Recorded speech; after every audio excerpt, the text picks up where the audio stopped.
స్తోత్రాలు చెల్లిస్తున్నాం. ఇదిగో మా ప్రభు మొట్టపోతుల వసంత కుమారి అమ్మగారిని మేము జ్ఞాపకం చేసుకుంటూ ఈ కుటుంబం ఏర్పాటు చేసిన కుటుంబ సభ్యులను జ్ఞాపకం చేసుకోనండి. మా ప్రభు నీతిమంతులను జ్ఞాపకం చేసుకుంటూ ఆశీర్వాదకరమని వాక్యం సెలవిస్తుండగా కానీ జ్ఞాపకం చేసుకుంటూ ఈ కూటాన్ని జరిపించుండగా పాటల ద్వారా వాక్యముల ద్వారా సాక్ష్యముల ద్వారా ఆద్యంతములు మీరే ఇంటి జరిపించండి. మెల్కీషెదెకు యాజకత్వం వలె యాజకుడు ఇంటి జరిపించండి. వచ్చిన బిడ్డలు బట్టి స్తోత్రాలు. ఇంకా రావాల్సిన వారు ఉన్నారు. వారి ప్రయాణంలో తోడుగాండి, త్వరపెట్టి తోడుకొని రండి. ప్రభా కృప చూపండి. వాతావరణం కొంచెం అనానుకూలంగా ఉంది. వర్షం కొద్దిగా వస్తూ ఉంది నాయన. వర్షం అవసరమే, ఎక్కడ అవసరమో అక్కడికి పంపించండి. ఈ దినం ఇక్కడ వర్షము మా ప్రాంతంలో అవసరం లేదు కనుక ఈ సమయంలో ఇక్కడ ఈ దినం ఈ సమయంలో వర్షం రాకుండా ఈ కుటుంబంలోకి ఎటువంటి ఆటంకములు కలగకుండా సహాయం చేయండి. మీరు ఆజ్ఞాపించండి. దేవానికి స్తోత్రాలు స్తుతులు చెల్లించుకుంటూ ఘనత మహిమ ప్రభావములు కీర్తి స్తోత్ర మహిమలు నీ పరిశుద్ధ నామమున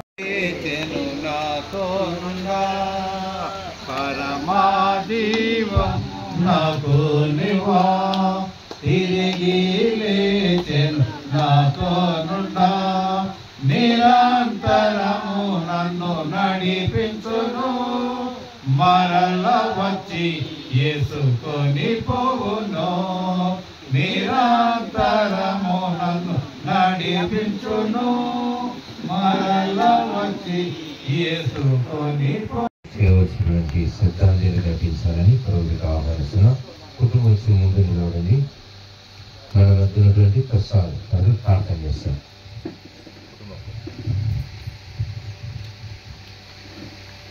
మహాగరుడును మహోన్నతుడును మా ప్రియ పరలోకపు దేవా, మీ ఘనమైన నామములకు లెక్కలేని కోట్ల కొలది కృతజ్ఞతాస్తుతులు చెల్లిస్తున్నాము. శాశ్వతమైనటువంటి మీ పరలోక ప్రేమ గుర్తుగా అమ్మగారి జ్ఞాపకత్వ ప్రార్థనల పిడికలో ఈ రీతిగా మేమందరం కలుసుకొని యేసు ప్రభావాన్ని స్తుతించడానికి ప్రార్థనలు గడపడానికి నిజంగా మా పట్ల మీరు చూపిన మహాకృపకు కృతజ్ఞతాస్తుతులు చెల్లిస్తున్నాం. ప్రభువా, ఎక్కడ ఇద్దరు ముగ్గురు నా నామములు కూర్చి అక్కడ వారి మధ్యలో ఉంటాన్ని వాగ్దానం చేసావు. ప్రభువా, చూస్తున్న దేవుడు తండ్రి, అమ్మగారి నిమిత్తమై ఎవరు దుఃఖపడకుండానట్లుగా దుఃఖపడవారు ధన్యులు వారు ఓదార్చబడుతున్న లేఖనం కుటుంబం పట్ల నెరవేర్చినందుకే నీకు కృతజ్ఞతాస్తుతులు చెల్లిస్తున్నామనైనా. ఇంకా కొద్దిగా దిగులు దుఃఖము చింత ఉంటే దయచేసి సంపూర్ణంగా తీసేసి ఆయన సంపూర్ణమైన ఆదరణ ఓదార్పు ధైర్యం ఇచ్చి ఆశీర్వదించమని ఘనత మహిమా ప్రభావం పొందుతున్నామని యేసునామములో స్తుతించి వేడుకుంటున్నాము తండ్రి.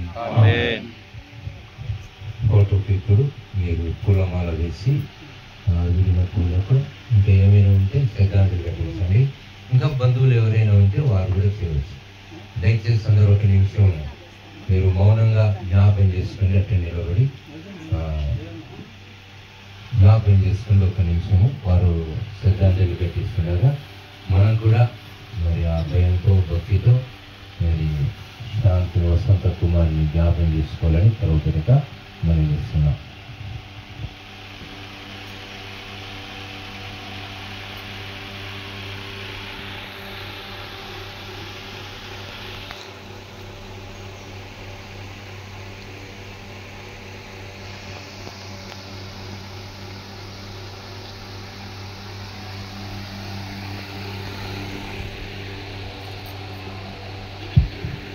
వారి శబ్దాలు ఘటించి ఇంకా బంధువులు ఎవరైనా ముందుకు రండి.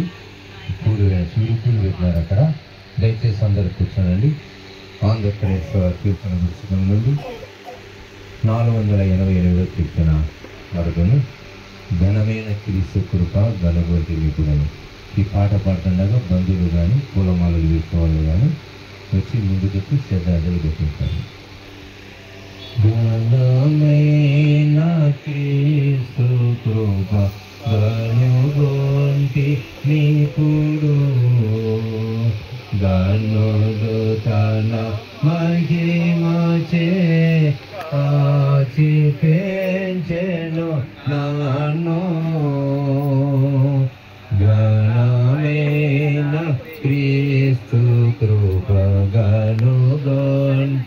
నీపుడు పాపదలలో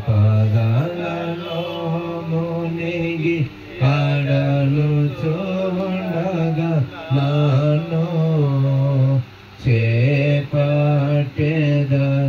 చేత చేజడకు మనుచు వేపకు కాననిది వేగటైన నా జీవా తీపుగాను నరించి స్థిరపరచే ఇప్పుడు ఘనమైన క్రీస్తు కృప కనుగొంటి ఇప్పుడు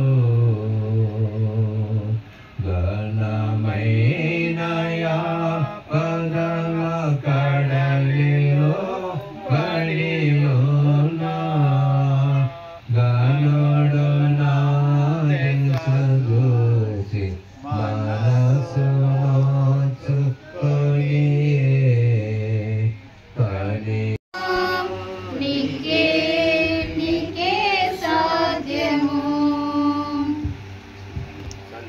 మార్చగలవు నీ నామముకే మహిమంగా తెచ్చుకుందు ఏమైనా చేయగలవు కథ మొత్తం మార్చగలవు నీ నామముకే మహిమంగా తెచ్చుకుందు యేసయ్యా యేసయ్యా నీకే నీకే సాధ్యము యేసయ్యా యేసయ్యా నీకే నీకే సాధ్యము సర్వకృపానిధి మా పరమ కుమ్మరి నీ చేతిలోనే మా జీవమున్నది సర్వకృపానిధి మా పరమ కుమ్మరి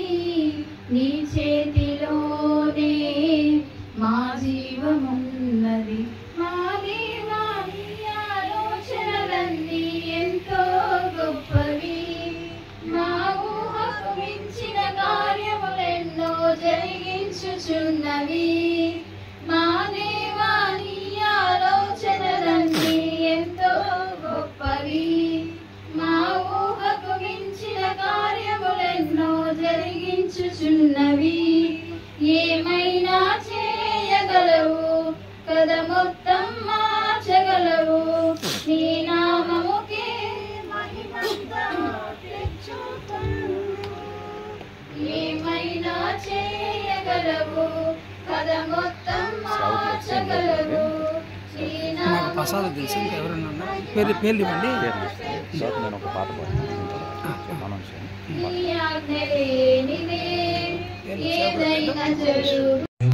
భక్తి కలిగి విశ్వాసం ఉన్నటువంటి దేవుని బిడ్డ ఆయన ఇంటికి పాస్టర్గా నేను వచ్చినప్పుడు ఆమె ప్రేమ ఆమె ఆతిథ్యము ఎంత భయభక్తి అంటే వాళ్ళ కుటుంబ సభ్యులు కూడా కుమారులు కూతుర్లు మరి అల్లుడంటే నాకు పరిచయం పెద్దగా లేదు కానీ వీళ్ళందరూ కూడా కాబట్టి ఎంతో ప్రేమ కలిగినటువంటి వారు ఎంతో ఆతిథ్యం గురువును దేవుని మాదిరి చూస్తారు ఒకసారి మేము అప్పుడే గమనిస్తుంటాం ఏ ఇంటికి పోతే ఏ విధంగా చూస్తారని కానీ కుటుంబానికి వచ్చినప్పుడు నేను మిగతా వాళ్ళను తగ్గించి వీళ్ళని హెచ్చించి చెప్పలేదు కానీ అన్నది విన్నది పొందినది అనుభవించినది అది నేను సాక్ష్యం చెప్తున్నాను. పదోసారి కుటుంబానికి వచ్చే వారు ఏ స్థితిలో ఉన్నప్పటికీ ఏ పరిస్థితులు అయినప్పటికీ దేవుని సేవకులను పాస్టర్లను మరి గురువులను మాలాంటి గురువులను కూడా ఎంతో వాళ్ళు చూడగానే ఆనందిస్తారు. మొట్టమొదటి చూడగానే లోపలికి ఆహ్వానిస్తారు. ఎంతగానో వారిని ప్రేమతో పిలుస్తారు. అటువంటి బిడ్డ ఆయన వసంత కుమారి గారు. ఆ కుటుంబంలో మరి దేవుడు అది దేవుని పిలుపని పాస్టర్లో మా విశ్వాసం. ఎందుకంటే దేవుని సెలవు లేకుంటే మన ప్రాణం పోదు. అది దేవుని సెలవు అయితేనే మనం ఈ లోకాన్ని విడిచిపోయేది. కాబట్టి దేవుడు ఏమంటే చదివిన వార్త భాగంలో యోహాను సువార్త 5వ అధ్యాయము 24వ వచనం మనం చదువుతున్నప్పుడు, నా మాట విని నన్ను పంపిన విశ్వాసం ఉంచేవాడు నిత్య జీవం గలవాడు, వాడు తీర్పులోనికి రాక మరణము ఉన్నటువంటి జీవంలోనికి దాటి ఉన్నాను. ఎంత ఆదరణ మాట అంటే ఇది. మనం నా మాట విన్నటువంటి అంటే దేవుని మాట విన్నవాడు నిత్య జీవం గలవాడిని దేవుడు అంటున్నాడు. అటువంటి వాడు మరణములో నుండి దాటినాడట. దాటుట వాటి మరణం అంటే ఏంటంటే దాటడం అంతే. ఇది అంతేగాని వేరేది కాదు. మరణం అంటే ఇక్కడ ఉన్నోడు ఒక కాలువ దాటడం, ఒక నది దాటడం, ఒక సముద్రాన్ని దాటడం. మనం దాటడం అంటే అది దాటడం. కాబట్టి ఈయన ఒక దాటి అంటే ఈ లోకంలో ఉన్నటువంటి అనారోగ్యం నుండి, ఈ లోకం నుండి ఈ శారీరక జీవితం నుండి ఆయన ఆత్మ అనేది దాటింది. ఇంకా దాటిన తర్వాత ఎక్కడికి పోతుందంటే దేవుని దగ్గరికి పోతాడు. దేవుని దగ్గర ప్రసంగి గ్రంథం 12:7 మన అనేది మట్టిలోకి పోతుంది, ఆత్మ దాన్ని దయచేసిన దేవుని దగ్గరికి వస్తుంది. ఇప్పుడు చదివిన వాక్యం 29 మేలు చేసిన వారు మరి నీతిమంతుల పునరుత్థానం పొందుతారు. వాళ్ళు నీతిమంతులకు మేలు, అదే దుస్తులైతే మరి మరణకరమైనటువంటి తీర్పు పొందుతారు. కానీ ఈ లోకంలో మనం అందరం యేసుని నమ్మినటువంటి వాళ్ళం, యేసు నుండి విశ్వాసం ఇచ్చిన వాళ్ళం. కాబట్టి మనం ఎప్పటికి కూడా ఆ విశ్వాసం కాబట్టి ఇప్పుడు ఆమె ఎక్కడుందంటే ఆదరణ మాట ఏంటంటే ఆమె ఆత్మ దేవుని దగ్గరికి, ఆమె శరీరం సమాధి చేయబడింది. ఆయన దేవుడు ఆమెకు నిత్య జీవం అనిపిస్తాడు. ఎందుకంటే దేవుడితో పాటలు పాడి ప్రార్థన చేసిన కుటుంబం కాబట్టి అలాంటి ఆదరణ మాటలు. మార్తా మరియమ్మలు యోహాను సువార్త 11:17 నుంచి మరి 25 వచనాలు మనం చూస్తే కనుక వాళ్ళు ఏడుపును తుడిచింది, వారి కళ్ళు నీళ్లు తెరిచింది యేసు ప్రభు గారు. ఆయన మాట విన్నారు కాబట్టి వాళ్ళ లాజరు తమ్ముడు లేచినాడు. కానీ యేసు మాట ఈ లోపల వినాలి. మనం యేసు మాట ఏంటంటే బైబిల్, దేవుని గ్రంథం, పరిశుద్ధ గ్రంథం, దేవుని మాట విన్నారు. వాళ్ళకు తీర్పే ఉండదు అసలు. కైట్ చర్చ్ కడపలో వాళ్ళు మెంబర్. ఆయన ఆ మెంబర్షిప్ కంటే మాకు ఎక్కువ ప్రేమ ఇబ్బంది ఏంటంటే ఉదయకాల ప్రార్థన. ఇటు వచ్చిన వాళ్ళంతా ఉదయకాల ప్రార్థనలు ఎక్కువ మంది ఎక్కువ. కానీ సార్ ఇంత దూరం నుండి రావడం జరుగుతుంది అంతే కదా. ఆడ మేమంతా గుడి పక్కల ఇంగు అని మార్చినగరు, శివనగరం కదా అని దగ్గర అన్నీ కూడా. కానీ ఈయన ఇంత దూరం నుంచి రావడం, 2 జయపాల్ సార్ ఆ నుంచి ఆయన రావడం, వీళ్ళందరూ చాలా దూరం, అందరికంటే దూరం ఈయనకే, అందరికంటే దూరం. అయినా కానీ ఈయన ప్రతిరోజు నేను రిటైర్డ్ అయినా కూడా నాకు కనపడుతుంటాడు. ఏం సార్ అంటే ప్రార్థన పోతాడు బాబు అంటాడు గడిలో పోయి. కాబట్టి వీళ్ళు ప్రార్థన పరులు, ఆరాధన చేసేవాళ్ళు. అది నా మీద ఎక్కువ ఇష్టం. ఎందుకంటే రోజు పోతాను ఆరాధన, వీళ్ళు కూడా రోజు వస్తారు. కాబట్టి ఆ సహవాసం గొప్పది, ఆ ప్రేమ గొప్పది. అక్కడ సార్ పిలిచినప్పుడు ఖచ్చితంగా వస్తా సార్ అని చెప్పినా ఎన్ని ప్రోగ్రాములు ఉన్నప్పటికీ కూడా. ఈరోజు నేను కూడా పెళ్లికి పోవాలా మామూలుగా. ఎస్విజి కైట్ చర్చిలో పెళ్లి ఉంది, కనకావతి బిడ్డది. నేను వాళ్ళ ముఖ్యమైన గురువును. కాబట్టి 4 పాటలకు పోయినా తలందరూ రాలేను. ఎందుకంటే ముందే పిలిచినాడు ఆయన, వస్తా అని చెప్పిన రాలేండమ్మ నేను పెళ్ళికి, మళ్ళీ పెళ్ళిలో మళ్ళీ హాజరవుతాను, 4 ప్రార్థన చేసిన కదా నీ బిడ్డకు అని చెప్పడం జరిగింది. సార్ నేను 11కి అని వస్తా అని చెప్పాను. 11 నాడు 11కి వస్తానే, మళ్ళీ 11కి పోయితే 12 అన్నాడు మళ్ళీ సారు. మళ్ళీ 12కి ఫోన్ చేస్తే 12:30 అన్నాడు. అంటే తుఫాన్ ఒకటి, రెండవది వర్షాకాలం ఇది కదా, ఈ కాలమే వర్షాకాలం ఇది, అక్టోబర్ నెల. రెండవది 4 రోజులు తుఫాన్ ఇది. ఆయన దేవుడి విశ్వాసంతో పెట్టినాడు కదా సార్, పైన ఇంటి పైన పెట్టినాడు, సామ్యాన్ని ఇచ్చినాడు. దేవుడి నమ్మకం వారికి, భయభక్తుల కుటుంబం అని. అయినా వర్షం మన అయిపోయేంత వరకు రాదు. నేను వచ్చే ముందు కొంచెం పడింది, కొంచెం నిన్నటి దినమన ఒక ఇటుకలు పెట్టి ఓపెన్ చేయాలని పోయిన వర్షం పట్టాడు, పని కాదు, చుట్టూ వానబడుతుంది కానీ ఇటుకలు పెట్టి గడవలే వాళ్ళు. ఎంత అదృష్టం అంటే వాళ్ళు ఎంత ఆనందపడినారంటే. దానికి రిటర్న్ రావాలా ఆ ప్రాంతంలో. వాన పడితే నిలబడి బుద్ధ ఉంటుంది, అంత మట్టి కదా. అదే మరియు ప్రసాద్ గారికి నా హృదయపూర్వక వందనాలు. మీకు అందరికీ కూడా మరి ఈ ప్రార్థన ఆదరణ కూటము మరి ఎంతగానో దేవుడి భయభక్తి అనే కూటమి ఇది. కాబట్టి ఇక్కడ కూర్చున్న సీనియర్ సిటిజన్ అందరూ వాళ్ళకి గురువు, వాళ్ళకు సీనియర్ సిటిజన్ దయానంద సార్ కానీ రాసులు ఎందుకు ప్రార్థన చేయొచ్చంటే ఆయన ఇప్పుడు పాస్ అయినాడని ట్రైనింగ్. మమ్మల్ని ఎంతో కష్టపడి ప్రార్థనాపూర్వకంగా మమ్మల్ని పిలిచింది అమ్మ నాన్న. మాకు భయభక్తి నేర్పింది, పెద్దలేరుల గౌరవము, ప్రేమ అన్నీ మాకు నేర్పి మమ్మల్ని మనుషులుగా నిలబెట్టింది. అమ్మ నాన్న కలిసి మాకు పెద్దల్ని ఎలా గౌరవించాలా, పెద్దలేంది ఎలా ఉండాలా, ఫాస్టర్లు ఎలా ఉండాలని మాకు ప్రతి విషయాన్ని ఆమె నేర్పింది. కాబట్టి మేము ఈరోజు ఇలాగా బ్రతకగలుగుతున్నాము. అందుకనే ఆ దేవాది దేవుడికి ఎన్ని కష్టంలో వచ్చినా సరే ప్రార్థన చేయాలి అని మాకు నేర్పింది. మోకరించాలి, ప్రార్థన చేయాలి. నిజంగా అయితే నైట్ నాన్నకు చాలా అనారోగ్యంగా ఉంది, ఆయాసంతో అసలు ఏమవుతుందో చాలా భయపడ్డాను. ఆ సమయంలోనే నాన్న కూర్చొని పెద్దబాబు నేను ప్రార్థన చేశాము బాగా.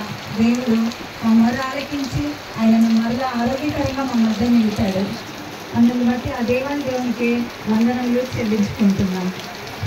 అందరికీ నా వందనలు.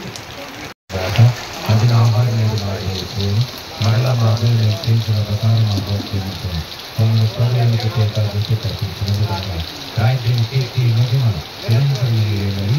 ఆమేన్. మన ప్రభువైన యేసుక్రీస్తు కృప, తండ్రి అయిన దేవుని ప్రేమ, పరిశుద్ధాత్మక సహవాసం ఇక చేత మనకు ప్రతి జీవనం నటించిన వసంత కుమార్ ఆత్మకాన్ని కుటుంబ సభ్యులు పరస్పర అందరికీ బంధించడానికి ఇతరులకు సదాకాలము తోడైందుకు రాక. Thank you. అందరికీ నమస్కారం. సారు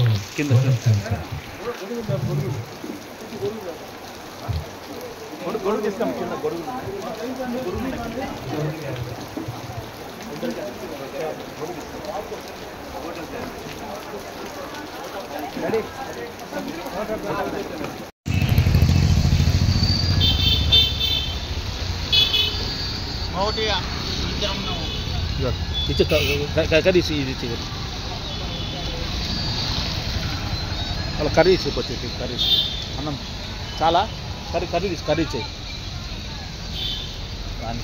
కర్రీస్ ఎక్కువ కర్రీస్.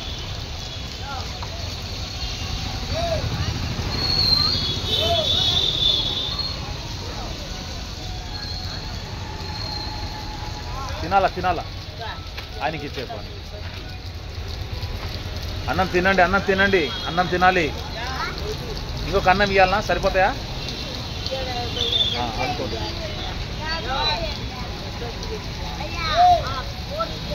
దానికి ఇస్తారా దానికి పోతుంది. కర్రీ కూడా తీసుకోపో సరే కర్రీ 4 తీసుకోపో.